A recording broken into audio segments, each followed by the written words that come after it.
اعوذ باللہ من الشیطان الرجیم، بسم اللہ الرحمن الرحیم۔ السلام علیکم ناظرین اور سامعین، آپ دیکھ رہے ہیں پروگرام تجزیہ امتیاز نقوی کے ساتھ۔ آج پھر ایک اور بم دھماکہ اور بے شمار جو ہیں وہ معصوم جانیں ضائع ہوئی اور زخمی ہوئے۔ یہ سمجھ نہیں آ رہی کہ پاکستان کا کیا بنے گا، کس سمت یہ جو مذاکراتی عمل ہے یہ جا رہا ہے۔ ایک طرف حکومت جو ہے وہ مذاکرات کر رہی ہے دہشت گردوں کے ساتھ، اور سیز فائر کا جو اعلان بھی ہوا ہے کہ ہم کوئی اس طرح کے کچھ دہشت گردی نہیں کریں گے۔ اس کے ساتھ انکار بھی کرتے ہیں کہ ہم نے یہ حملہ نہیں کیا، یقیناً دہشت گردوں نے ہی کیا ہے، اور دہشت گردوں کے ساتھ ہی مذاکرات ہو رہے ہیں۔ کیا یہ مذاکرات جو حکومت کر رہی ہے یہ اس کے فوائد کیا ہیں؟ کیا یہی کہ آئے دن ہم لاشیں اٹھاتے رہیں اور زخمیوں سے ہم اسپتال بھرتے رہیں؟ کیا یہی حکومت نے یہی کرنا ہے؟ ادھر ایک طرف تو چودھری نثار صاحب جو وزیر داخلہ ہیں، ان کا ایک عجیب و غریب بیان سامنے آیا ہے۔ انہوں نے پریس کانفرنس میں جو ایک نئی بات جو کی ہے وہ یہ کی ہے کہ زخمیوں کو اسپتال پہنچا دیا گیا ہے اور کچھ لوگ جو ہیں وہ اس دنیا میں نہیں رہے۔ اچھا، یا یہ تھا کہ دنیا سے جا چکے ہیں۔ آپ اس بات پہ غور کریں کہ آج انہوں نے شہداء کا لفظ استعمال نہیں کیا کہ یہاں کتنے جانیں جو ہیں وہ جو ضائع ہوئی ہیں وہ ان میں سے کتنے شہید ہوئے ہیں۔ شہید کا لفظ نکالنا یہ ایک انتہائی بہت بڑی گورنمنٹ حکومت کی کمزوری لگتی ہے کہ جو طالبان کے ٹرمز اینڈ کنڈیشنز ہیں ان کے اوپر بالکل یہ حکومت گھٹنے ٹیک چکی ہے، اور حکومت جو ہے وہ ان کے قیدیوں کی رہائی کر رہی ہے، بغیر مشروط رہائی ہو رہی ہے۔ اور چاہیے تو یہ تھا کہ پہلے حکومت نے مطالبہ کرنا تھا کہ ہمارے جو قیدی ہیں جو غیر عسکری قیدی ان کو رہا کیا جائے، اس کے بعد پھر طالبان کے جو قیدی ہیں ان کو رہا انہوں نے کرنا تھا۔ لیکن حکومت نے اتنی کمزوری دکھائی، اتنے گھٹنے ٹیکے کہ انہوں نے فوراً ان کے مطالبات تسلیم کر لیے اور ان کے قیدیوں کو رہا کر دیا، اور پتہ نہیں اور کیا کیا مطالبات جو ہیں وہ سامنے ابھی آئیں گے۔ لیکن ساتھ ہی ساتھ جو وزیر ڈیفنس منسٹر نے جو پارلیمنٹ نے جو بیان دیا ہے اس سے کافی فوج میں بھی ہلچل مچی ہے، اور جو سیاسی جماعتیں ہیں ان میں بھی۔ فوج نے بھی جو بیان دیا ہے، اور آج کی کور کمانڈرز کی جو کانفرنس بھی ہو رہی ہے اس میں بھی جو نتائج سامنے آئیں گے وہ بعد میں پتہ چلے گا۔ لیکن یہ سمجھ نہیں آ رہی ہے، میں بالکل کنفیوز ہوں کہ حکومت جو ہے وہ طالبان کی سپورٹ کر رہی ہے، ان کی حمایت کر رہی ہے، یا وہ پاکستان کو بچانے کی کوشش کر رہی ہے۔ یہ میری سمجھ سے بالاتر ہے۔ پوچھتے ہیں جناب نثار نقوی جو ہمارے تجزیہ کار ہیں، ہمارے ساتھ موجود ہیں، ان سے گفتگو کرتے ہیں اور ان کا تجزیہ جانتے ہیں کہ یہ کیا سمجھتے ہیں کہ پاکستان اس وقت کیا طالبان کے ہاتھوں میں بکھنے جا رہا ہے، یا حکومت کا کوئی اس طرح کو کچھ ایسا ٹیکٹس ہے، وہ کس طرح اس کو دیکھتے ہیں۔ چلتے ہیں جناب نثار نقوی صاحب۔ السلام علیکم جی۔ وعلیکم السلام ورحمۃ اللہ۔ انتہائی جو ہے میں نے جیسے کہا کہ میں بہت کنفیوز ہوں، سمجھ نہیں آ رہی ہے کہ کیا حکومت جو ہے وہ طالبان کی حمایت کر رہی ہے، یا حکومت پاکستان کو بچانے کی کوشش کر رہی ہے۔ اس پر آپ بتائیں کہ اس وقت کافی کنفیوژن جو بے چینی ہے فوج میں ہے، اور ملک پورا اس وقت بے چین ہے۔ دہشت گردی جو ہے وہ اسی طرح جاری ہے، آئے دن جو ہے آپ نے دیکھا کہ کوئٹہ میں بھی جعفر ایکسپریس میں ایک بوگی میں دھماکہ ہوا ہے، وہاں بھی افراد شہید ہوئے، زخمی ہوئے۔ یہ سلسلہ جاری ہے اور بات چیت بھی جاری ہے۔ اعوذ باللہ من الشیطان الرجیم، بسم اللہ الرحمن الرحیم۔ نقوی صاحب، آپ نے جو سوال اٹھایا ہے کہ حکومت طالبان کو بچانے جا رہی ہے یا پاکستان کو، یہی سوال ہے جی۔ بات یہ ہے کہ حکومت نہ طالبان کو بچانے جا رہی ہے اور نہ پاکستان کو، حکومت کو بچانے جا رہی ہے۔ حکومت اپنی حکومت کو بچانے جا رہی ہے، اور یہ اتنے کنفیوز ہیں، اتنے پرابلم میں ہیں کہ ان کو سمجھ نہیں آ رہی کہ ہم کیا کریں اور کیا نہ کریں۔ اب طالبان کو انہوں نے آن بورڈ لیا ہے، اور اپنی آرمی کے خلاف جو ہے وہ پاکستان آرمی کے خلاف بیان بازی پارلیمنٹ کے اندر دینا شروع کر دیا ہے انہوں نے۔ اس حد تک میں نے اپنی زندگی کی جو تاریخ دیکھی ہے اس میں نے کبھی کوئی کنفیوز حکومت یا حکومتی نمائندے نہیں دیکھے کہ جو صرف 4 لوگوں کو خوش کرنے کے لیے، ٹھیک ہے، جمعیت علماء اسلام سین، فے، ٹھیک ہے، اور TTP، اور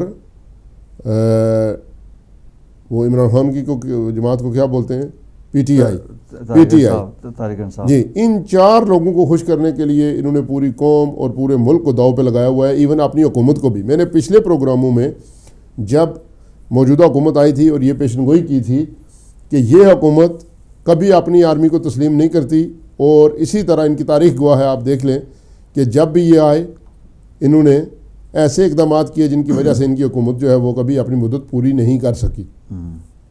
وہ ایک خیر الگ ایشو ہے۔ جہاں تک آپ نے کہا ہے کہ مذاکرات کے فوائد، مذاکرات کے پہلے فائدوں میں سے پہلے فوائد جو ہم گنوا سکتے ہیں وہ یہی ہیں کہ ٹیبل ٹاک بھی ہو رہا ہے، ٹھیک ہے، بیہائنڈ دی سین ہو رہا ہے، کچھ پتہ نہیں ہے کیا ہو رہا ہے کیا نہیں، پروفیسر ابراہیم ایک بیان دے دیتا ہے یہ ہو رہا ہے، ادھر سے رستم شاہ محمد صاحب ایک بیان جاڑ دیتے ہیں، اور لاشیں بٹھا رہے ہیں۔ ساتھ میں فائدہ یہ ہے کہ آج اسلام آباد کے اندر جہاں پہ محترم نواز شریف صاحب خود بیٹھتے ہیں، وہاں پہ جب تک میں نے دیکھا میڈیا پہ لاسٹ جو ان کو گفٹ ملا تھا وہ 22 آدمی جو ہے وہ شہید ہوئے ہیں، وہ اور 109 میرے خیال میں زخمی ہو گئے تھے۔ اور خوف کا یہ عالم ہے کہ وزیر داخلہ نے اب شہید ہونے والوں کو طالبان کی ہمدردی میں شہید کہنا بھی چھوڑ دیا ہے۔ اب تو یہ کہتے ہیں دنیا سے گزر گئے، شکر ہے ہلاک نہیں کہہ رہے، ٹھیک ہے۔ تو یہ پہلا فائدہ ہے ان کو کہ یہ جا کے چھپ چھپ کے مذاکرات بھی کرتے ہیں، اور پھر لاشوں کے ڈھیر بھی اٹھا رہے ہیں۔ لوگ اس طرح کاٹے جا رہے ہیں پاکستان کے اندر، خود اسلام آباد کے اندر۔ جب اسلام آباد محفوظ نہیں ہے تو پھر کون سی جگہ محفوظ ہے؟ جو ملک کی سالمیت کو نقصان پہنچاتے ہیں، جو ملک کی پبلک کو قتل کرتے ہیں، جو ملک کے دشمن ہیں، جو ریٹ آف دی گورنمنٹ کو چیلنج کرتے ہیں، اور جو لوگ جو ہے وہ پاکستان کو پاکستان تسلیم نہیں کرتے، ان کے ساتھ تو یہ مذاکرات کرتے ہیں۔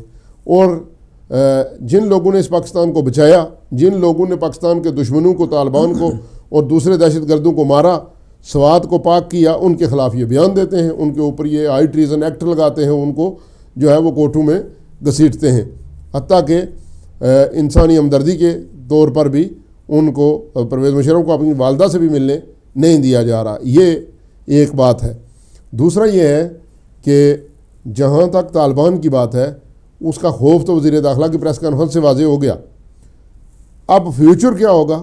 میرا تجزیہ یہ ہے، یہ کسی کے خلاف کوئی بات نہیں ہے اور نہ ہی کوئی اس میں سیاسی بات ہے، نہ کوئی ایسی بات ہے۔ میں جو دیکھ رہا ہوں، جس طرح تجزیہ کار پہلے یہ کہہ رہے تھے اور کہ فوج اور حکومت ایک پیج پہ نہیں ہے، جس طرح میڈیا پہ یہ باتیں آ رہی ہیں سامنے کہ ایک ڈیل کے تحت جو ہے وہ پرویز مشرف صاحب کو پیش کیا گیا کہ آپ جاؤ عدالت میں، فرد جرم عائد ہو جائے گی اور اس کے بعد ہم آپ کو باہر جانے دیں گے، ٹھیک ہے۔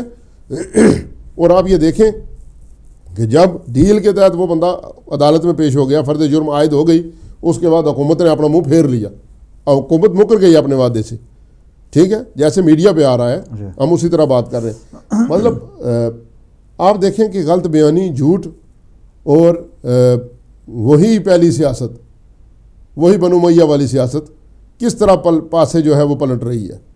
تو اب یہ کہہ رہے ہیں کہ اس کو ایک آدمی کو، ان کو صرف ایک آدمی ملا ہے۔ یہ کیا ہے کہ یہ طالبان کے پریشر پہ یہ کر رہے ہیں سارا کچھ، چونکہ وہ کہہ رہے ہیں جی کہ ہم ان کو ماریں گے، بلاول کو بھی ماریں گے، پرویز مشرف کو بھی ماریں گے، یہ ہمارے ٹارگٹ ہیں، مذاکرات ہوتے ہیں، جو کچھ بھی ہوتے ہیں، یہ ہمارے بدترین دشمن ہیں۔ اور یہ ان کے لوگ چھوڑ رہے ہیں، یہ ان کے لوگ چھوڑ رہے ہیں، غیر مشروط، ٹھیک، غیر مشروط، لیکن ابھی تک ان کا ایک آدمی بھی انہوں نے نہیں چھوڑا۔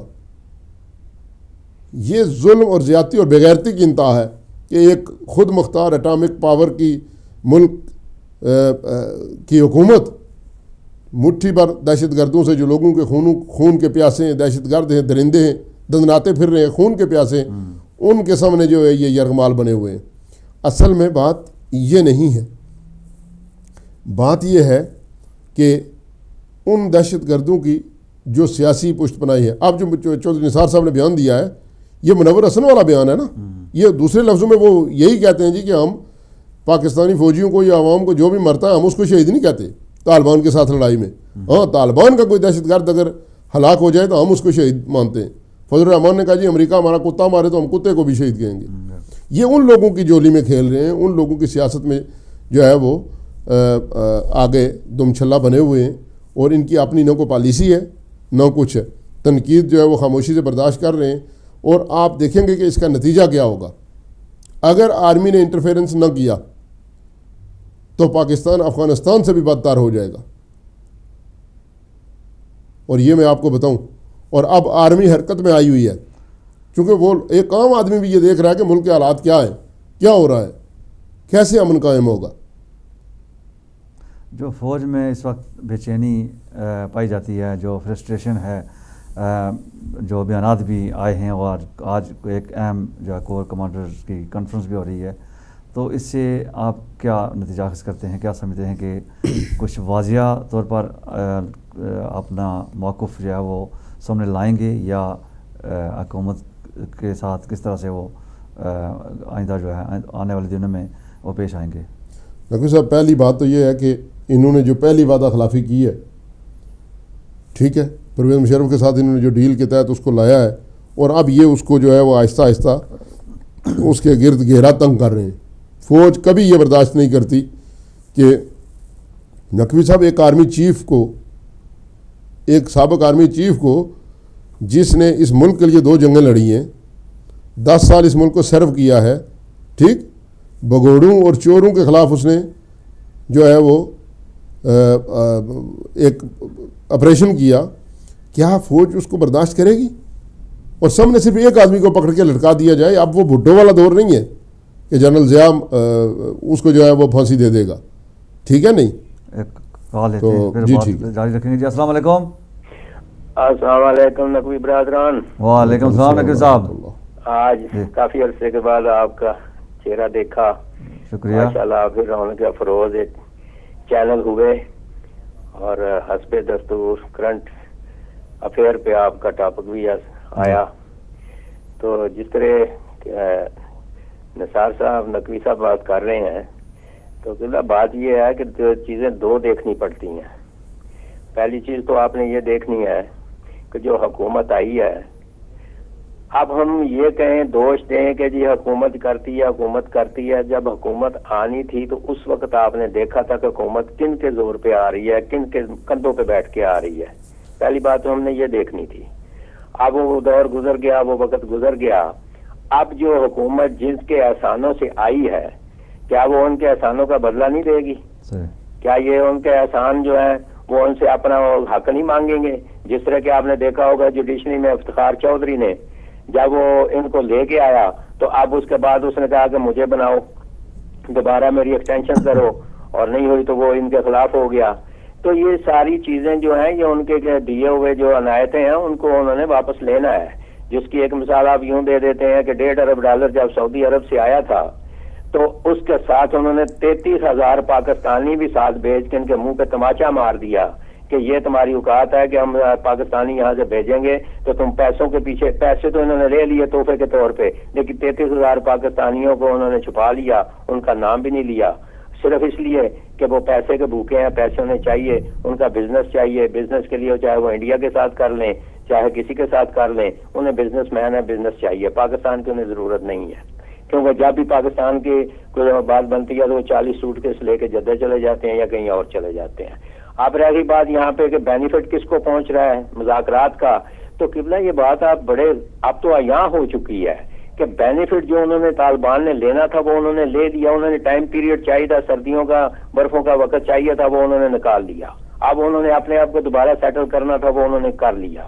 اب شاہد کا کل کا بیان آپ پڑھے، اس نے کیا کہا ہے، اور کس طرح انہوں نے پھر دھمکی دی ہے، اور پھر اس کے ساتھ وہ آپ جس طرح آپ بات کہہ رہے ہیں کہ وہ قیدی نہیں چھوڑ رہے ہمارے، انہوں نے قیدی چھوڑنے کی تو بات کی نہیں، انہوں نے قیدی چھڑوانے کی بات کی تھی، انہوں نے لسٹ بھیجی تھی کہ ہمارے قیدی چھوڑو، انہوں نے یہ نہیں کہا تھا کہ ہم تمہارے قیدی چھوڑیں گے۔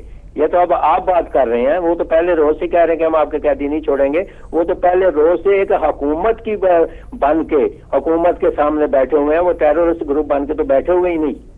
اور جو کمیٹیاں آپ بنا رہے ہیں، کمیٹی پہ کمیٹی، کمیٹی پہ کمیٹی، اور کمیٹی کھیل رہے ہیں، یہ کمیٹیاں بھی جتی ہیں، یہ ساری ان کی اپنی ہیں، اور ان کی کمیٹیاں ان کے سامنے بٹھائی ہوئی ہیں، اور یہ بھی ان کے لوگ ہیں جو ان کے سامنے بیٹھے ہیں اور حکومت بھی کر رہے ہیں۔ جہاں تک چوہدری نثار کی بات کا تعلق آپ بات کر رہے ہیں، چوہدری نثار اب ایک فیل قسم کا، ناکام قسم کا آدمی ہے، وہ صرف زبان سے کام تو لے سکتا ہے، لیکن عملی اس کا آپ نے دیکھ لیا کہ کچھ نہیں کر سکا، اور نہ وہ کر پائے گا۔ اس کی وجہ یہ ہے کہ ان کے تانے بانے پیچھے جا کے ان سے ہی ملتے ہیں، اور ان سے ہی رات کو خفیہ باتیں ہوتی ہیں۔ جس طرح آپ نے دیکھا ہوگا کہ ایک بات پرسوں ٹی وی پہ بتا رہے تھے کہ جو عدلیہ ہے اس کے ساتھ ان کا ٹیلی فونک رابطہ قائم ہے، اور ٹیلی فونک رابطے سے ججوں سے یہ رابطے ہو رہے ہیں کہ مشروں کو کس طرح کرنا ہے یا کیا کرنا ہے، مشورے ہوتے ہیں۔ تو یہ ساری باتیں آپ قوم کے سامنے ہیں، لیکن دیکھنا ہے کہ اب قوم کیا کرے گی۔ کیا قوم چاہتی ہے کہ ان ملک دشمنوں کے ساتھ مل کے چلے؟ کیا قوم چاہتی ہے کہ ان کو مزید موقع دے کہ ملک دشمنی کرے اور ملک میں فرقہ واریت کی انتہا اس طرح ہو جائے کہ گلی گلی اور بازار بازار میں اور گھر گھر میں یہ خون اشام چیزیں ہو رہی ہیں اور خون بہ رہا ہے، اور اس پہ آنکھیں بند کر لے قوم؟ نہیں، یہ قوم اب اٹھے گی، اور اٹھنا چاہیے بھی، ورنہ اس قوم کا حالت اس بیڑوں کی طرح ہوگا جس کے گلے سے ایک کسائی ایک بیڑ لے آتا ہے، ان کے سامنے چھری پھیر دیتا ہے، اور وہ کھڑی ہے جگالی کر رہی ہوتی ہیں، اور پھر باری باری ساری بیڑیں ختم ہو جاتی ہیں۔ اس طریقے سے یہ قوم آپ اپنے آپ کو بھیڑ نہ بنائے، اپنے آپ کو صحیح طریقے سے غیرت مند بن کے کھڑی ہو، اور ان کو ہمیشہ کے لیے ملک سے بھی نکالے اور ملک کو بھی بہت بہت شکریہ، بہت بہت شکریہ نقوی صاحب، آپ نے خیالات کا اظہار کیا۔ اچھا، ایک بات جو نقوی صاحب نے پوائنٹ آؤٹ کیا ہے، وہ آپ کو یاد ہوگا کہ کسی پروگرام میں ہم نے بھی اس پر گفتگو کی کہ طالبان انتظار میں ہیں کہ یہ موسم جو ہے اس کی تبدیلی کا فائدہ وہ کس طرح اٹھا سکتے ہیں۔ تو ایک کال لیتے ہیں، اس کو بات جاری رکھیں گے۔ جی السلام علیکم۔ السلام علیکم۔ وعلیکم السلام، میں سید صابر حسین سے آپ کو سلام پیش کرتا ہوں، تمام مومنات کو سلام پیش کرتا ہوں۔ آج راولپنڈی میں سبز منڈی میں قیامت آئی ہے۔ جو غریب کو دیہڑی کے لیے تھوڑی تھوڑی سبزی دے کے گھر جاتے تھے شام کو کھانا پکانے کے لیے، ان کو انہوں نے مار ڈالا، اور بوٹیاں پڑی ہوئی ہیں سبز منڈی میں، کوئی دور دور تک تباہیاں نظر آ رہی ہیں۔ یہ کیا حکومت ہے؟ کچھ بھی نہیں ہے، یہ تو ایک دوسرے کے گل پڑتے ہیں، ہم نے یہ کیا وہ کیا، ساری دنیا کو یہ تباہ کر رہے ہیں۔ میں تو بطول بی بی کو سلام پیش کرنا چاہتا ہوں، نوازے کی سردار بی بی، جنت کی سردار جناب بطول، جس کی ماں نے ساری دولت اپنی جناب اسلام پہ لٹا دی، جناب حضور پاک جس کو خدا تعالیٰ والا اللہ شریف کہتا ہے، سور نہ تم پیدا نہ کرتا تو کوئی چیز نہ پیدا کرتا۔ ان مسلمانوں نے تو بی بی پاک کا گھر بھی جلا دیا، کچھ قبریں بھی نہیں ہے۔ ہم نہ جب اب کسی بار جب حج پہ گیا تو ہمارا قافلہ لاہور والوں کے ساتھ تھا، ہم مدینے سے لے کر کعبے تک روتے گئے، اجڑیاں قبراں دے کے گھر گھر جا کے ہمیں رانی سفارت والوں نے دعوت دی، جہاں بھی وہیں بھی یہی رونا ہے کہ بی بی پاک کا روزہ نہیں بننے دیا، انہوں نے بہت خرابی پیدا کر دی ہے۔ ٹھیک ہے، بہت بہت شکریہ، بہت جزاک اللہ خیر، آپ نے بھی حصہ لیا اور سلام بھی پیش کیا۔ اچھا، موسم کا جو ایک فیکٹر ہے کہ جب برف پگھل جائے گی پہاڑوں سے تو ان کے لیے بہت ساری ایسی محفوظ مقامات ہیں جہاں پہ یہ آسانی سے چھپ سکتے ہیں۔ تو کیا وہ جب یہ موسم صاف ہو جائے گا، تبدیلی آ جائے گی تو اس میں کافی وہ فائدہ اٹھا سکتے ہیں۔ تو ایک اور کال آ رہی ہے، کال کے بعد پھر اس بات کو جاری کریں گے۔ جی السلام علیکم۔ السلام علیکم جناب وعلیکم السلام ورحمۃ اللہ وبرکاتہ. جناب محمد لندن سے بول رہا ہوں نقوی صاحب. جی محمد یعقوب صاحب. جناب آپ کو ادب کے ساتھ سلام عرض کرتا ہوں, آپ کی باتیں سن رہا ہوں. بات یہ ہے کہ یہ جو ڈائلاگ سے ٹیررزم کے ساتھ ہو رہے ہیں یہ کم عقلی ہے. ٹیررزم کے ساتھ ڈائلاگ کرنا کہ کوئی تک نہیں بنتا. یہ ملک کے دشمن ہے اور ہر انسان کے دشمن ہے. یہ نبی اور نبی کی آل کے بھی دشمن ہے. یہ لوگ ہر اچھائی کے دشمن ہیں جو سکولوں میں بم مارتے ہیں, لوگوں کے گھروں کو برباد کرتے ہیں اور نمازیوں کو مارتے ہیں. افسوس ہے ایسی قوم کے ساتھ جو ان کے ساتھ بات کرتا ہے. ان کو ملک سے نکالنا چاہیے اور ملک کو ان سے صاف کرنا چاہیے. یہ شیطان کے ساتھی ہے اور شیطان کا ساتھی جو بن جاتا ہے وہ بھی شیطان بن جاتا ہے. تو میں دعا کرتا ہوں کہ ہم لوگوں کو عقل آ جائے اور شیطان کا مقابلہ ڈٹ کر کریں. شیطان کی کوئی حیثیت نہیں. ہر انسان کو اور اپنے اپنے گھروں سے باہر نکلو اور حکومت کو بتاؤ کہ تم لوگ کیا کر رہے ہو, کہ ٹیررسٹ کے ساتھ مذاکرات کر رہے ہو اور ان سے بینیفٹ ملنے کی کوئی گنجائش نہیں ہے. میں دعا کرتا ہوں کہ قوم کو عقل آ جائے اور ہماری فوج اٹھ جائے اپنے ملک کو بچانے کے لیے. اسی کے ساتھ جانا چاہتا ہوں اور آپ کا شکریہ اور آپ کا ادب کے ساتھ سلام عرض کرتا ہوں. وعلیکم السلام جی محمد یعقوب صاحب. اچھا کیا یہ فوج کا طالبان کا ایک ٹیکٹکس ہے کہ اگر وقت تھوڑا سا اور مل جائے تو یہ موسم تبدیل ہو جائے تو پھر ان کو پہاڑوں میں آسانی سے چھپنے کا ایک موقع ملے گا؟ کیا فوج کو اس بات کا علم نہیں ہے؟ اصل میں بات یہ ہے نقوی صاحب کہ ہر چیز کے کچھ طریقہ کار ہوتے ہیں. تو اللہ نے کچھ ایسی مخلوقات بھی پیدا کی ہے جو رہتی جنگلوں میں ہے جی. کچھ جسے جنگلی مخلوقات بولتے ہیں. کچھ ایسی مخلوق ہے جو دریاؤں میں ہوتی ہے. کچھ ایسی مخلوق ہے جو پہاڑوں میں ہوتی ہے. اور یہ خدا کی وہ مخلوق ہے جو جنگلی بھی ہے پہاڑی بھی ہے. اور اس مخلوق میں درندے بھی آتے ہیں اور اس مخلوق میں جو ہے وہ انسان بھی آتے ہیں. لیکن ان کو انسان کہنا تو انسانیت کی بھی توہین ہے کیونکہ جو انسانیت کے دشمن ہیں. خیر آپ دیکھیں کہ تھوڑا سا یہ ذاتی نوعیت کا جواب آ جائے گا. ان لوگوں کے اوپر موسم کا اثر نہیں ہوتا کیونکہ آپ دیکھیں جولائی اور اگست میں عام انسان جو ہوتا ہے بنین و انسان اللہ کی مخلوق میں سے کچھ لوگ جو انسان ہوتے ہیں وہ ایئر کنڈیشن میں بیٹھتے ہیں. اتنی گرمی ہوتی ہے, ٹھیک ہے. اس وقت بھی ان لوگوں نے جیکٹیں بارود سے بھری ہوئی جیکٹیں, سر کے اوپر 22 میٹر کی پگڑیاں, ٹھیک ہے, گرم جیکٹیں اور بوٹ ان کے دیکھیں آپ تو انسان حیران ہو جاتا ہے. جب یہ اتارتے ہوں گے تو کتنی بدبو آتی ہوگی پیروں سے. تو ان کی کیا بات کرتے ہیں؟ ان کے لیے سارے موسم برابر ہیں. جب انسان انسانیت کے معراج سے نیچے آ جاتا ہے نا, وہ شداد بنتا ہے, وہ یزید بنتا ہے, وہ لعین بنتا ہے, وہ نمرود بنتا ہے, ٹھیک ہے کہ نہیں. ان کے لیے موسم کا ہاں ان کے لیے چلنا جو ہے وہ آسان ہو جاتا ہے, ورنہ ان کے سامنے موسم کی تغیراتی تبدیلی میرا یہ تجزیہ ہے کوئی بڑے معنی نہیں رکھتی. چونکہ آپ دیکھتے ہیں کہ یہ خون پیتے رہتے ہیں, گرمی ہو سردی ہو موسم کوئی بھی ہو. انہوں نے اپنی پیاس بجھانے کے لیے آج جیسے صابری شاہ صاحب نے بات کی ہے, وہ دیکھیں سبزی منڈی میں غریب ہوتے ہیں جو شام کو, اور میں یہاں یہ بھی بھولنا نہیں چاہتا کہ جتنے بھی لوگ ان میں سے ان کے ورثاء جو پروگرام دیکھ رہے ہیں ہم ان کے ساتھ جو ہے مکمل یکجہتی کا اظہار کرتے ہیں, مکمل افسوس اور بہت افسوس کے ساتھ ان غریبوں کی شہادت پر ہم ان کو جو ہے وہ افسوس تعزیت پیش کرتے ہیں, افسوس کرتے ہیں اور خدا سے دعا کرتے ہیں کہ خدایا اس ظالم کو, اس ظالم ہاتھ کو, اس کی سپورٹ کرنے والے کو, اس کے ساتھ بیٹھنے والے کو اس دنیا سے اٹھا لے تاکہ یہ غریب جو اپنی روٹی کی خاطر اس جگہ پہ جاتے ہیں جہاں اپنے بچوں کے لیے سبزی, جو گوشت تو دور کی بات ہے, سبزی کی خاطر جاتے ہیں کہ اپنے بچوں کا پیٹ بھر سکے. خدایا یہ تیری مخلوق ہے, اس خون ناحق کے صدقے میں ان ظالموں کو اور ان کے ساتھ بیٹھنے والوں کو نیست و نابود فرما,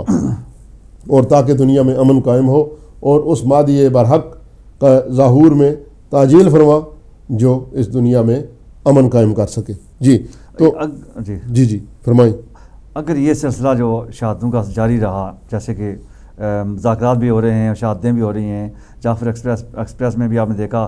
اور آج جو غریب جو لوگ مزدوری کرتے ہیں، محنت مزدوری کر کے رات کو جو اپنے بچوں کا پیٹ پالتے ہیں، یہ سلسلہ اب کب تک چلے گا اور فوج کے جو صبر کا پیمانہ ہے وہ کب تک رہے گا؟ نقوی صاحب میں آپ کو بتاؤں کہ جب ایک فرد سو جاتا ہے نا تو اس کے منہ پہ پانی کا چھینٹا مار کے اس کو جگایا جاتا ہے. جب قومیں سو جاتی ہیں نا پھر خون کے چھینٹوں سے ان کو جگایا جاتا ہے. یہ جو چھینٹے خون کے اٹھ رہے ہیں نا یہ قوم کو جگانے کے لیے ہیں. آخر یہ قوم اٹھے گی، میں آپ کو بتاؤں آخر یہ قوم اٹھے گی اور ان لوگوں کو جو اس امن کے دشمن ہیں، جو اس قوم کے دشمن ہیں، جو اس خون کے دشمن ہیں، ان کو نیست و نابود کر ڈالے گی. اور کوئی خمینی اٹھے گا ضرور اور ان لوگوں کو جو سیف کرے گا اسی ملک میں، یہ ملک جنت کا گہوارہ بنے گا. میں آپ کو بتاؤں کہ اللہ کے قانون کے سامنے یہ دہشت گردی، یہ ظلم، یہ کچھ جو ہے زیادہ دیر نہیں چلتا. یہ لوگوں کا امتحان ہے، پاکستانی قوم کا امتحان ہے.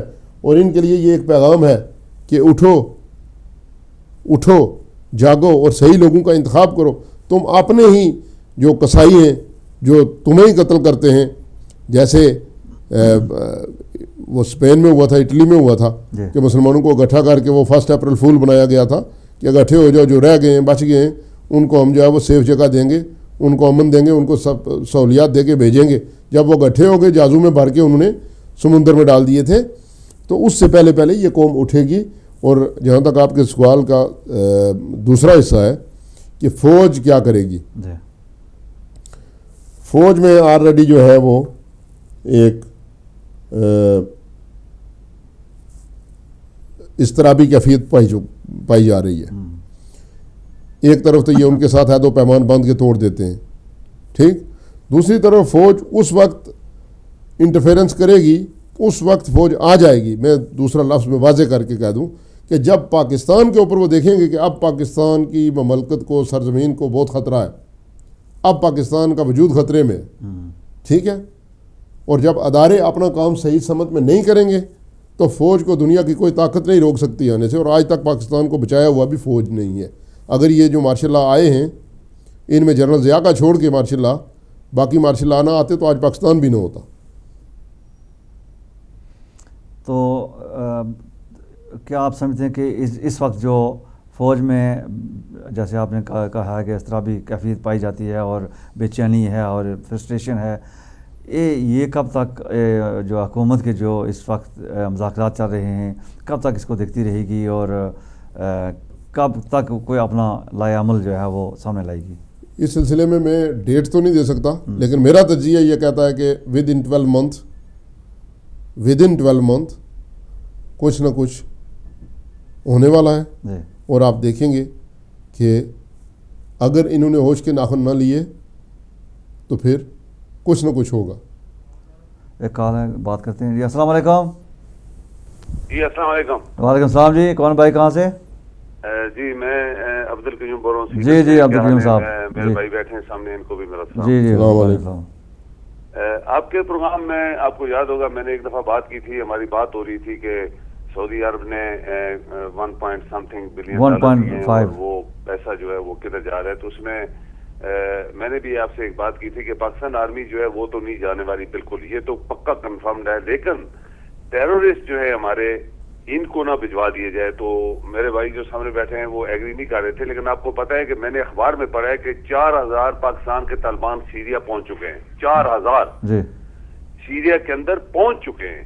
تو یہ جو پیسہ سعودی عرب نے دیا تھا وہ، جیسے میں نے بھی آپ سے بات کی تھی کہ یہ اسلحہ ہی مانگ رہے تھے. وہ چاہتے ہیں کہ ایسا اسلحہ دے دیا جائے جو وہاں جا کے ٹینکوں کو مارا جائے، جہازوں کو کرایا جائے یا لوگوں کو مارا جائے، بلڈنگ تباہ کی جائے. تو اس کے لیے استعمال کون کرے گا؟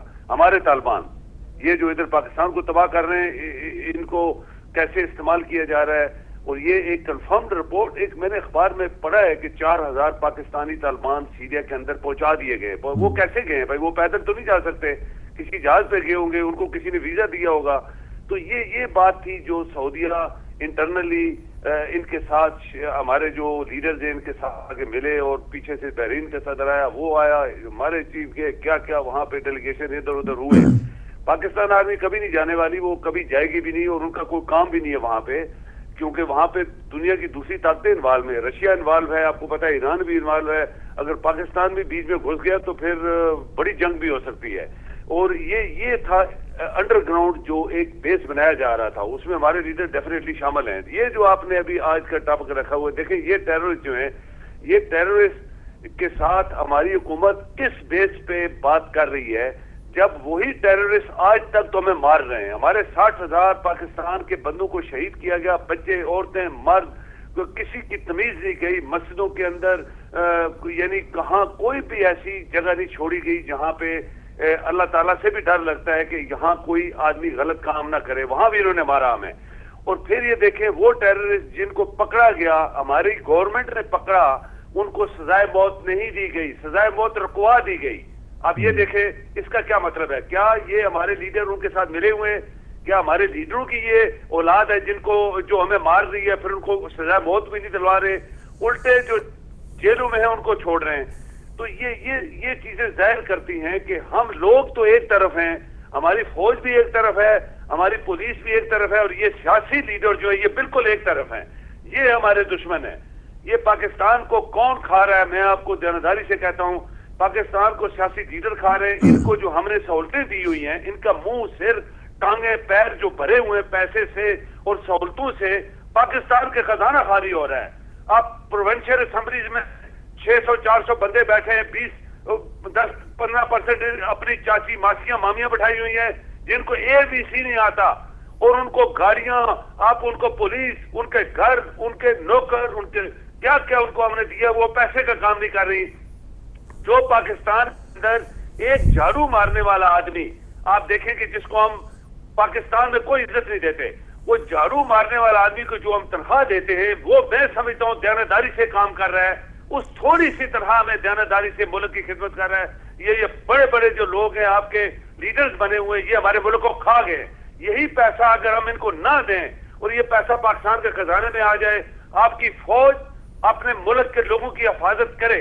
اس لیے کہ یہ فوج بنائی اس لیے جاتی ہے کہ اپنے عوام، اپنی بارڈرز کی حفاظت کرے. جب ہمارے عوام کو شہید ہو، ہماری بچوں کی عزتیں لوٹی جا رہی ہیں، ہمارے بچے اور بچیاں اور ہمارے جو بہن بھائی ہیں وہ بھوک سے خودکشیاں کر رہے ہیں، تو مجھے بتائیں پاکستان جو ہے، جو اسلامی سلطنت ہمارے قائد اعظم نے ہمیں دیا تھا بنا کے، وہ کدھر گیا؟ پھر اس کا فائدہ ہمیں کیا ہوا کہ ہم اپنے ملک میں رہ کے اپنی عزتیں لٹوا رہے ہیں، اپنے ملک میں رہ کے خودکشی کر رہے ہیں، اپنے ملک میں رہ کے بھوکے مار رہے ہیں. اور یہ بڑے بڑے لیڈر جن کے گھر کے بعد 2-2 ہزار پولیس کھڑی ہے، ان کے خانزامے بھی پاکستان کے، ان کی روٹیاں بھی پاکستان کی، ان کی گاڑیاں بھی پاکستان کی، ان کے ڈرائیور بھی پاکستان کے، ان کے ٹیلی فون اور ان کے جہازوں کے جو جہاز ان کے باہر کھڑے وہ بھی پاکستان کے. تو آپ کو اور ہمیں کیا مل رہا ہے؟ جی بہت بہت شکریہ عبدالقیوم صاحب. اور ایک بات میں شاید آپ کو کریکٹ کر دوں کہ نثار نقوی صاحب نے اپنے پروگرام نے جو ڈس ایگری کیا تھا آپ کی بات سے، وہ یہ تھی کہ پاکستان فوج جو ہے وہ آرمی کو ہرگز نہیں بھیجے گی. یہ انہوں نے کہا تھا. ٹیررسٹ تو پہلے بھی گئے ہیں اور آئندہ بھی جاتے رہیں گے، ابھی اگر گئے ہیں تو ان کی لاشیں پہلے بھی پاکستان کو تحفے میں ملی ہیں، اور آئندہ بھی جو جا رہے ہیں ان کی لاشیں بھی تحفے میں مل جائیں گی. لیکن نثار نقوی صاحب نے یہ کہا تھا کہ فوج کبھی بھی وہاں نہیں جائے گی، ٹیررسٹ تو جاتے رہتے ہیں، اور ان کے بارے میں انہوں نے نہیں کہا تھا. جی تو ہم بات کر رہے تھے کہ ابھی جو انہوں نے بات کیا نا بھائی صاحب، میں تھوڑی سی کریکشن کر دوں کہ ہمیں اس کا بھی پتہ ہے کہ بحرین میں بھی ہمارے لوگ جا رہے ہیں پاکستان سے. ہمارے لوگ تو نہیں ہیں، خیر وہ دشمن ہیں ہمارے. جی اس کے لیے قائد ملت جعفریہ جناب علامہ سید ساجد علی نقوی صاحب کا بیان بھی آ چکا ہے کہ ہمیں پتہ ہے کہ آپ کہاں بھیج رہے ہو، اور شیعوں کو مارنے کے لیے تمہاری لڑائی وہاں بندے بھیج رہے ہو جہاں شیعوں کے ساتھ تمہاری لڑائی ہے. تو یہ بات تو وہ ایک پالیسی بیان ہوتا ہے قیادت کا، وہ تو انہوں نے دے دیا، ہمیں بھی پتہ ہے. اور اس سے پہلے بھی بحرین والے لوگ جو ہے وہ جاتے تھے. بحرین میں جو یہاں پہ پاکستان میں سخت ترین دشمن ہیں اہل تشیع کے، ان کو بحرین میں بھیجا جا رہا ہے، مذہب چیک کر کے، ان کی پوری ویریفیکیشن کر کے، ٹھیک ہے، ان کو وہاں پہ ان کی آرمی میں بھیجا جا رہا ہے. تو یہ ہم نے اس وقت بھی یہی کہا تھا، آپ نے کریکشن کر دیا ہے کہ ریگولر آرمی جو ہے وہ شام میں نہیں جائے گی، چونکہ ابھی وہاں پہ آرمی کی جنگ نہیں ہے. تو سعودیہ میں ٹریننگ کی غرض سے لوگ جاتے رہتے ہیں ہمارے آرمی کے، وہاں پہ موجود بھی ہیں، لیکن شام میں ابھی وہ نوبت نہیں آئی ہے، تاہم طالبان کو وہاں ڈپورٹ کیا جائے گا کہ تم جاؤ وہاں پہ لڑو. جی نقوی صاحب. جی ابھی جو ہے فوج کی پھر وہی بات آ رہی ہے کہ ابھی جو عدالتیں ہیں وہ پرویز مشرف کو بار بار انسسٹ کرتی ہے کہ وہ جب بھی بیان آتا ہے جی عدالت برہم ہو گئی ہے کہ پرویز مشرف حاضر نہیں ہوئے. تو یہ چونکہ ابھی وہ ان کو ڈسچارج بھی کر دیا گیا ہے ہاسپٹل سے، اور یہ سننے میں آیا ہے کہ ان کا جو گھر ہے وہ AFIC جو قرار دے دیا گیا ہے. تو اسے ظاہر نہیں ہوتا کہ فوج مکمل ان کی سرپرستی کر رہی ہے، اور اس کے باوجود حکومت جو وہ بضد ہے ان کو عدالتوں میں گھسیٹتی ہے، اور فوج کے ساتھ پنگا کیوں لینا چاہتی ہے؟ اصل میں فوج وہ بات نہیں چاہتی جو حکومت چاہتی ہے. حکومت فوج کو ایکسپوز کرنا چاہتی ہے اس معاملے میں، حالانکہ یہ فوج کی عزت و وقار کا معاملہ ہے اور ملک کے عزت و وقار کا معاملہ ہے. ایک آدمی جس نے اپنی 40 سال فوج میں گزارے اور 10 سال پاکستان کا صدر رہا، وہ غدار ہے؟ سوال پیدا ہوتا ہے نا. جس نے 2 جنگیں لڑی ہیں اور فوج کا سب سے اہم ڈپارٹمنٹ SSG میں وہ بندہ رہا ہے، تو کیا وہ غدار ہے؟ کوئی عقل کے ناخن لیں. یار وہ اس لیے غدار ہو گیا کہ اس نے نواز شریف کو جدہ بھیج دیا، پھر بھی جان بخشی تو کر دی، لیکن یہ بندہ اس کو مارنے کے در پہ ہے. اس کو جو ہے وہ اس کا جوڈیشل مرڈر کروانا چاہتا ہے، اور ایک ہی بندے کو ہزاروں آدمی تھے 10 سال. افتخار اس میں پیش جی چودھری افتخار کو جائے جہنم میں، وہ اس کو چھوڑے، وہ ایک بھیڑیا ہے، اس کی بات مت کریں. لیکن جن لوگوں نے پرویز مشرف کو 10 سال سپورٹ کیا، آج نواز شریف کو سپورٹ کر رہے ہیں. یہ کہاں کا انصاف ہے کہ ایک آدمی کو تم پکڑ لو اور دوسروں کو جو آپ کو بینیفٹ پہنچا رہے ہیں ان کو اپنے ساتھ رکھو. ایک کال لیتے ہیں پھر بات کو جاری رکھیں گے. السلام علیکم. جی میں آپ کے 2 منٹ اور میں لینے والا ہوں، آپ سے معذرت چاہوں گا. آپ نے جو بھی ٹاپک چھڑا میں اس کے اوپر بھول گیا تھا، میں نے بات کرنی تھی. بات یہ ہے کہ دیکھیں مشرف صاحب کو جو جج بٹھائے گئے ہیں وہ کس نے بٹھائے ہیں؟ اسی حکومت نے اپنے بندے بٹھائے ہیں. وہ ججوں کے تھرو اور میڈیا کے تھرو. ایک میڈیا ہے پاکستان کا جو پیسے کے لوگ تھے، ٹکے کے لوگ تھے. یقین کریں وہ آج 4 سٹار جنرل جنہوں نے 40-50 سال پاکستان میں خدمت کی ہے، ان کی توہین کیا، ان کی بےزتی لائیو TV کے اوپر ہم نے دیکھا ہے. ان کا نام لے کے پکارتے تھے کہ تم بتاؤ یہ کیا ہوا تھا. تو آپ یہ بتائیں یہ کون کروا رہا ہے؟ یہ ہماری حکومت کا یہ لوگ کروا رہے ہیں. ان کا کیس آپ کہیں کہ یہ دونوں جو بھائی ہیں ان کے کیس جو تھے وہ کدھر دب گئے ہیں؟ باقی ساری دنیا کے کیس عدالتوں میں چلے گئے ہیں. مشرف صاحب کے پیچھے لگ گئے ہیں. وہ ایک 4 سٹار جنرل تھا، پریزیڈنٹ تھا، چیف آف آرمی اسٹاف تھا. اس کی اتنی توہین، اسی لیے تو آپ کا چیف آف آرمی اسٹاف بول پڑا ہے، کیونکہ اتنی توہین کوئی برداشت نہیں کر سکتا. جبکہ یہ سیاستدان جو کرپٹ ہیں، 100% کرپٹ ہیں، اپنے سارے کیس چھپا دیے، اپنی دولت ساری باہر بھجوا دی ہے، سارا پاکستان کا پیسہ لوٹ مار کا کر کے باہر چلے گئے، ہمارے سر کے اوپر بیٹھ گئے اور پاکستان کا پیسہ غریبوں کا سارا گھروں پہ خرچ کر رہے ہیں. تو مجھے یہ بتائیں کہ یہ ججز کون ہیں؟ یہ ججز بھی انہی کے رشتہ دار ہیں. ججز بھی انہوں نے، تبھی تو جج جو ہیں وہ اتنے وہ اس کے ایک بندے کے پیچھے لگ گئے ہیں. تو ان کے اپنے کیس کی طرح جو انہوں نے غبن کیا ہوا ہے پیسہ، جو باہر پیسہ پہ جلایا، جو ادھر کھایا ملوں کے فلاں ٹینگ، یہ وہ ایک کیس ان کا آج تک ٹرائی نہیں ہوا، کیونکہ جج ان کے اپنے اور خود حکومت وہ مشرف کی دشمن ہے. اور اس کے بعد میڈیا انہوں نے خریدا ہوا ہے، پاکستان کا وہ میڈیا جو وہاں پہ بیٹھا ہے، جو پراپیگنڈے کر رہا ہے، رات دن مشرف کو ڈکٹیٹر غدار کہہ رہا ہے. یہ انہوں نے خریدا ہوا ہے. تو اتنی بڑی توہین ملک کے اندر جو ہو رہی ہے فوج کی، تبھی آپ کا چیف آف آرمی اسٹاف کل بولا ہے. اور میں کہوں گا کہ جتنے آپ کے محب وطن لوگ ہیں، چیف آف آرمی اسٹاف کے 2 الفاظ سے ان کو کچھ سکون ملا ہے کہ کوئی بندہ تو زندہ ہے. یہ کہانی تو نہیں ہے 6 سال پاکستان کے ہضم کر گیا، 6 سال لوگوں کو مرواتا رہا، 6 سال ٹوپی نیچے کر کے بیٹھا رہا. وہ پہلا جنرل تھا پاکستان کی ہسٹری میں جس نے اپنے لوگوں کو مروایا، اپنی فوج کو مروایا. یقین کریں کہ میں یہ دانے داری سے کہتا ہوں، وہ انٹینشنلی مروا رہا تھا کہ ٹھیک ہے مرنے دو، ہمیں کوئی غرض نہیں ہے، اور 2 ٹنیور لے کے چلا گیا. میں تو کہتا ہوں سب سے پہلا غداری کا مقدمہ جنرل کیانی کے اوپر چلایا جائے. وہ پہلا جنرل تھا چیف آف آرمی اسٹاف جو پاکستان کا غدار جنرل تھا. بہت بہت شکریہ جی عبدالقیوم صاحب، آپ نے دوبارہ اپنے خیالات کا اظہار کیا، اور اسی طرح آئندہ بھی ہمارے پروگرام میں شامل ہوتے رہیے. بہت بہت شکریہ. اچھا ابھی وقت بھی میرے خیال میں کم ہی رہتا ہے، تو 5 منٹ ہیں ہمارے پاس. تو اسی جو میں نے آپ سے سوال کیا تھا کہ جو اس وقت فوج سرپرستی کر رہی ہے پرویز مشرف کی، سامنے بالکل نمایاں ہے. ابھی جو گھر ہے اس کو بھی AIC جو ہے وہ قرار دے دیا گیا ہے، AFIC قرار دے دیا گیا ہے. تو اس ابھی حکومت بھی بضد ہے اور فوج بھی سرپرستی کر رہی ہے، تو پاکستان کا کیا بنے گا؟ پاکستان کو انشاءاللہ تعالی کچھ بھی نہیں ہوگا. کہیں آئیں گے اور کہیں جائیں گے. جب تک ہماری آرمی صحیح و سلامت ہے انشاءاللہ تعالی پاکستان صحیح و سلامت ہے. اور پرویز مشرف صاحب کو بھی کچھ نہیں ہوگا، چونکہ جو لوگ سچے ہوتے ہیں، جنہوں نے ملک کی خاطر خلوص سے کوئی کام کیا ہوتا ہے، یا جن کا نظریہ یہ ہوتا ہے کہ وہ مخلص ہیں، اللہ تعالیٰ ان کا ساتھ دیتا ہے. آپ کو یاد ہوگا کہ موجودہ پرائم منسٹر کے وہ الفاظ کہ جسٹس سجاد علی شاہ کو ایک دن کے لیے دیکھنا چاہتے ہیں جیل میں دیکھنا چاہتا ہوں. اس آدمی کے اندر انتقام کی آگ کتنی ہوگی؟ ٹھیک ہے، وہ یہ نہیں سوچتا کہ جب مجھ پہ برا وقت آیا وہ پرویز مشرف نے نہیں لایا تھا، وہ آرمی نے کیا تھا.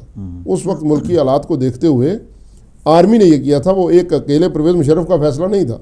اس وقت کے جو لوگ پرویز مشرف کے ساتھ تھے وہ تو آرام سے بیٹھے ہوئے ہیں، لیکن پرویز مشرف کو آگے لایا گیا. لیکن اس آدمی کا صبر دیکھیں، وہ پھر بھی آرمی کا نام استعمال نہیں کر رہا کہ آرمی نے ایسے کیا تھا. ٹھیک ہے، تو ایسی بات ہے کہ کچھ بھی نہیں ہوگا پرویز مشرف کے ساتھ. یہ نواز شریف صاحب ہیں، یہ زور لگا لیں، یہ خود چلے جائیں گے، آرمی کو کچھ نہیں ہوگا اور نہ ہی پاکستان کو کچھ ہونے والا ہے. ہاں، غریبوں کے خون کی جو قیمت ان کے دور میں ہو گئی ہے یا گزشتہ حکومت میں تھی، وہ بھی بہت چیپ ہو رہا ہے. خون بہت چیپ جا رہا ہے پاکستان میں، بہت سستا بہہ رہا ہے. اچھا، جلدی سے آخر میں یہ بتائیے کہ حکومت کے جو اہم منسٹر ہیں، جو سینئر منسٹرز ہیں، ڈیفنس منسٹر ہیں، وزیر خارجہ ہیں، وزیر داخلہ ہیں، وزیر خارجہ تو ہے ہی نہیں ہیں، یہ سارے یہ کنفیوز کیوں ہیں؟ ان کے الگ الگ بیانات کیوں آتی ہیں؟ کیوں ایک ان کی اسٹیٹمنٹ پالیسی بیان کیوں نہیں دیتے؟ یہ اصل میں بات یہ تھی کہ جیسے قیوم صاحب نے کہا نا، میڈیا کے لیے پاکستان کا میڈیا جو ہے، اس میں بھی کچھ لوگ ایسے آ گئے ہیں جو بغیر تحقیق کے، بغیر کسی چیز کے جو ہے وہ خلاف شروع ہو جاتے ہیں. انہوں نے ڈنڈورا پیٹنا شروع کیا. حکومت جو گزشتہ حکومت تھی، جو بے نظیر بھٹو کے قتل کے صدقے میں آصف زرداری صاحب کو ملی تھی، اس کے خلاف کرپشن کا پروپیگنڈا، اور کرپشن ہوتی بھی ہے، ہم نہیں کہتے کہ نہیں ہوتی. اتنا انہوں نے ڈنڈورا پیٹا، اتنا ڈنڈورا پیٹا کہ لوگوں نے جو ہے وہ تنگ آ کے جو ہے کچھ سعودی عرب کے پیسے نے اور کچھ بہت سارے، چونکہ اب ٹائم تھوڑا ہے میں زیادہ بات نہیں کر سکتا، سعودی عرب کے پیسے نے اور سارے وہ سلسلہ مل کے پھر خود زرداری صاحب نے کہا جی کہ اگلی باری نواز شریف کو دیں گے. مل ملا کے ایک ایسی حکومت کو وجود دیا جو حکومت میں تو آ گئے. اب ان کے پاس نہ پالیسی میکر ہیں، نہ وہ ٹیلنٹ ہے، نہ ہی اتنے قابل لوگ ہیں. اور ان کے ساتھ جو لوگ ملے ہوئے ہیں، جیسے خواجہ سعد رفیق ہے جو آج کل بیان دیتا ہے پرویز مشرف کے خلاف، بڑے بیان دیتا ہے. اس کا والد بھی مارشل لا کی پیداوار تھی، ٹھیک ہے، وہاں سے وہ سیاست میں آیا تھا. یہ خود بھی جو ہے جنرل ضیاء کے دور میں اور کئی مختلف جو ہے وہ مارشل لا کے دور میں یہ بندہ آگے آیا اور آگے آ کے ایک مکسچر بن گئی. خود نواز شریف ضیاء کی پیداوار ہے، ٹھیک ہے، جس نے اس کو چیف منسٹر پنجاب بنایا. یہ سارے لوگ خود تو مارشل لا کی پیداوار ہیں. اور نواز شریف صاحب نے تو اتنا کہا تھا جی کہ ہم ضیاء کے نامکمل مشن کو مکمل کریں گے، ہم اس کے وارث ہیں، ٹھیک ہے نہیں. تو یہ لوگ اب ایک عامر کی تو جس نے ان کو نوازا، ٹھیک ہے، اور نوازتے نوازتے نواز شریف بنا دیا اور اس کو تو سلام کرتے ہیں. لیکن دوسروں کو جنہوں نے ملک بچانے کے لیے ان کو ملک بدر کیا، ان کو اس کی مخالفت کرتے ہیں. لیکن یہاں پہ میں یہ بات یاد دلا دوں، اگر کوئی حکومتی کارندہ سن رہا ہو، کہ احسان فراموشی جو ہے وہ بڑی غلط بات ہے اور یہ اللہ کو بھی پسند نہیں ہے. دیکھو، جب نواز شریف کو پرویز مشرف نے چھوڑا تھا تو جان سے مارا نہیں تھا، قتل کا منصوبہ نہیں بنایا تھا. جبکہ وزیر اعظم موصوف جو ہے وہ پرویز مشرف کو قتل کا منصوبہ بنا کے بیٹھے ہوئے ہیں اور پوری کوشش کر رہے ہیں کہ کسی نہ کسی طریقے سے ان کو قتل کروایا جائے، ان کو پھانسی چڑھایا جائے. حالانکہ یہ بات ہوگی نہیں. اگر ہوگی تو پھر ملک کا نقشہ چینج ہوگا، پھر حکومت کا نقشہ چینج ہو جائے گا. پھر ایک ایسی تاریخ رقم ہوگی. اور پھر کسی سیاسی لیڈر نے یہ بھی کہا تھا کہ یار دوسرے حکمرانوں کو کہ اتنا ظلم کرو جتنا تم خود برداشت کر سکو. ٹھیک ہے کہ کل وقت چونکہ بدلتے رہتے ہیں نا. تو ہمارا وقت جو پروگرام کا ختم ہو چکا ہے. انشاءاللہ پھر اگلے پروگرام میں چونکہ ہمارا جو ٹاپک ہوتا ہے وہ کرنٹ افیئرز جو ہے جو اس وقت موجودہ صورت حال ہوتی ہے اس پر گفتگو کرتے ہیں. اور خداوند کریم بچا کر رکھے ہمارے ملک پاکستان کو. پھر انشاءاللہ اگلے پروگرام میں آپ سے گفتگو کی. بہت بہت شکریہ آپ کا. جی ناظرین، آج کا جو پروگرام ہے اس کا وقت ختم ہو جاتا ہے. اور آپ نے جو کچھ بھی اس وقت جو حالات چل رہے ہیں پاکستان میں، ہم پاکستان کی بقا اور سالمیت کے لیے دعا گو ہیں. خداوند کریم سے دعا کرتے ہیں کہ ہر شر سے، ہر دشمن سے پاکستان کو بچا کے رکھے. اس وقت جو کشمکش چل رہی ہے یہ پاکستان بہت ہی اس وقت خطرے میں ہے. اور عوام جو ہے وہ غریب عوام مر رہی ہے، جو بیچارے اپنے دن بھر مزدوری کرتے ہیں اور رات کو اپنے بچوں کے لیے کھانے پینے کا بندوبست کرتے ہیں. ان کے اوپر اس طرح کے ظلم ڈھائے جا رہے ہیں اور دہشت گرد دناتے پھرتے ہیں. اور حکومت ان کے ساتھ مذاکرات کر رہی ہے اور ان کے مطالبات تسلیم کر رہی ہے. تو ہم اجازت چاہتے ہیں، پروگرام کا وقت ختم ہو جاتا ہے. انشاءاللہ اگلے پروگرام میں آپ سے دوبارہ ملاقات ہوگی. ہماری طرف سے اللہ حافظ.